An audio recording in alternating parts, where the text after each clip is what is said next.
Price allot. கர்த்தரும் இரட்சகருமாகிய இயேசு கிறிஸ்துவின் இனிதான நாமத்தில் வாழ்த்துகிறேன். கர்த்தர் உங்களை ஆசீர்வதிப்பாராக. கிருபையா இந்த நாளை காண செய்த தேவாதி தேவனுக்கு ஸ்தோத்திரம் உண்டாவதாக. மல்கியா தீர்க்கதரிசன புஸ்தகம் 3வது அதிகாரம் அதனுடைய 3வது வசனம்.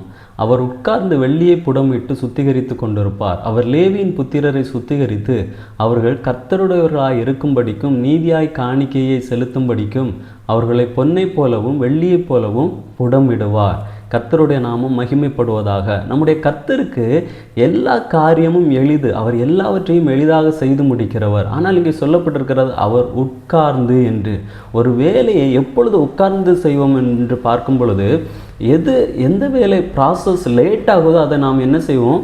உட்கார்ந்து அந்த வேலையை பார்ப்போம். இங்கே சொல்லப்பட்டிருக்கிறது அவர் உட்கார்ந்து வெள்ளியை புடமிட்டு சுத்திகரித்து கொண்டிருப்பார் என்று. இங்கே யாரை புடமிடுகிறார் என்று பார்க்கும் பொழுது லேவியின் புத்திரரை புடமிடுகிறார். யார் இந்த லேவி என்று பார்க்கும் பொழுது மோசே கற்பலகைகளை கர்த்தரிடத்திலிருந்து பெற்றுக்கொண்டு மலையை விட்டு கீழே இறங்கி வரும் பொழுது ஒரு கூட்டம் விக்கிரக ஆராதனை செய்து கொண்டிருந்தது. அந்த விக்கிரக ஆராதனையை பார்த்த மோசே கோபம் கொண்டு கர்த்தர் பட்சத்தில் நிற்கிறவன் யார் என்று கேட்கும் பொழுது ஒரு கூட்டம் வந்து நிற்கிறார்கள். அந்த கூட்டம் தான் லேவி கோத்திரம். அந்த கர்த்தர் பட்சத்தில் நிற்கிறவர்களை கர்த்தர் என்ன செய்கிறார்? புடமிடுகிறார். நமக்கு அநேக சூழ்நிலைகளிலே ஒரு சந்தேகம் உண்டாகிறது. நான் கர்த்தருக்காக உண்மையாக வாழுகிறேன், நான் கர்த்தருக்காக தானே வாழுகிறேன், கர்த்தர் பட்சத்தில் நிற்கிறேனே, ஏன் எனக்கு இந்த பிரச்சனை, ஏன் எனக்கு இந்த சோதனை என்று அநேக வேளைகளிலே நாம் சிந்திக்கிறோம். ஆனால் இங்கே சொல்லப்பட்டிருக்கிற லேவியை புத்திரரை புடமிட்டு சுத்திகரித்து என்று வாசிக்கிறோம். நான் கர்த்தர் பட்சத்தில் நிற்கும் பொழுது கர்த்தர் நம்ம என்ன செய்கிறார்? புடமிடுகிறார், சுத்திகரிக்கிறார்.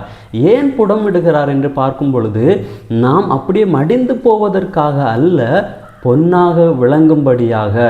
யோபு சொல்லுகிறார் அல்லவா, இந்த சோதனைக்கு பின்பு நாம் பொன்னாக விளங்குவேன் என்று. அதே போல தான் கர்த்தர் நம்மை புடமிடும் பொழுது அந்த புடமிட்ட பிறகு நாம் என்ன செய்கிறோம்? நம்முடைய வேல்யூ அதிகமாகிறது. இப்போ ஒரு பொன்னை தூக்கி நெருப்பில் போட்டுவிட்டு அதை புடமிடும் பொழுது அந்த கொல்லனுடைய பார்வை எதன் மேலே இருக்கும் அப்படின்னு சொன்னால் அந்த பொண்ணு மேலே இருக்கும். அதே போல் தான் கர்த்தர் புடமிடும் பொழுது அந்த சோதனையின் நேரத்திலே கர்த்தருடைய பார்வை நம் மேலே இருக்கிறது. நாம் புடமிட்டு முடிக்கும் பொழுது நாம் ஒரு விலையுயர்ந்த ஒரு பாத்திரமாக விளங்குவோம். யோசேப்பினுடைய வாழ்க்கையிலே நாம் பார்க்கும் பொழுது அங்கே யோசேப்பு புடமிடப்படுகிறார்.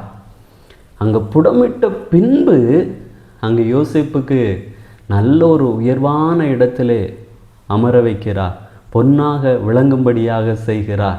அதே போல தான் நம்முடைய வாழ்க்கையிலே அந்த புடமிடுதலுக்கு பின்பு, அந்த சோதனைக்கு பின்பு நம்மை பொன்னாக கர்த்தர் விளங்க பண்ணுவார். ஜெபிக்கலாமா? நல்ல தகப்பனே, உம்மை நன்றியோடு உம்மை துதிக்கிறோம், உம்மை ஸ்தோத்தரிக்கிறோம். அப்பா, நீர் எங்களை புடமிடும் பொழுது நாங்கள் அதற்கு விட்டு கொடுக்க, எங்களை அர்ப்பணிக்க கர்த்தர் எங்களுக்கு நல்ல கிருபைகளை தாரும். உம்முடைய நாமத்தை மகிமைப்படுத்தும், ஆசீர்வதியும்.